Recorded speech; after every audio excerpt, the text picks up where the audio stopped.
বন্ধুরা, আমি আপনাদের জন্য নতুন একটা রেসিপি নিয়ে চলে আসলাম, মুখরোচক আলুর পরোটা। এই জন্য আমি আটা নিয়ে নিয়েছি, একটু সামান্য লবণ দিয়ে এখন ফুটন্ত গরম পানি দিয়ে মাখিয়ে নিব। কিভাবে মাখবো আটাটা দেখে নিন। আটাটা একটু নরম হবে রুটির মতো। আর আমি অন্যদিকে আলু মাখিয়ে রেখেছি। এই যে সুন্দর করে লাল লাল ঝাল ঝাল করে আলুটা মাখিয়ে রেখেছি। এবার আটাগুলো আমি লেচি কেটে নিব। লেচি কেটে নেওয়ার পর আমি কিভাবে ভরছি এখানে ভিডিওটি দেখে বুঝে নিতে হবে। এরকম করে সুন্দর করে ভরে নিলে আর আলুর পরোটাটা বের হয়ে যাবে না, ছেড়ে যাবে না।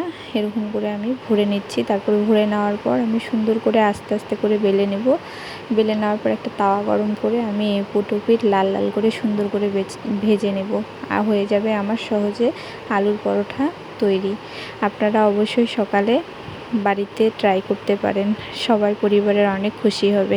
আর আমার রেসিপি যদি ভালো লেগে থাকে অবশ্যই আমার একটি করে শেয়ার করে দিবেন আর লাইক করে দিবেন অবশ্যই। আর অবশ্যই নতুনদের পাশে থাকার চেষ্টা করবেন, কারণ এই প্ল্যাটফর্মে নতুনদের পাশে না থাকলে কেউ কখনো এই প্ল্যাটফর্মে বড় হতে পারবে না। অবশ্যই নতুনদেরকে সাপোর্ট করবেন, আমাকে সাপোর্ট করবেন, আমি তাহলে অন্যদেরকে সাপোর্ট করব। অবশ্যই নতুনদেরকে সাপোর্ট করার চেষ্টা করবেন। আর রেসিপি ভালো লাগে থাকলে অবশ্যই শেয়ার করে দিবেন আর লাইক করে দিবেন। এই যে আমার বলতে বলতে বেলাও হয়ে যাচ্ছে। তারপর আমি এটাকে সুন্দর করে ভেজে নেব। আর ভেজে নিয়ে আমি এখন আমার মেয়েদেরকে এটা খেতে দেব। অবশ্যই সাবস্ক্রাইব করে আমার পাশে থাকার চেষ্টা করবেন। ভিডিওটি সম্পূর্ণ দেখার জন্য সবাইকে ধন্যবাদ।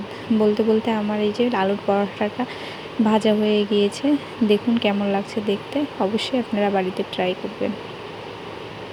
সবাইকে ধন্যবাদ দেখার জন্য।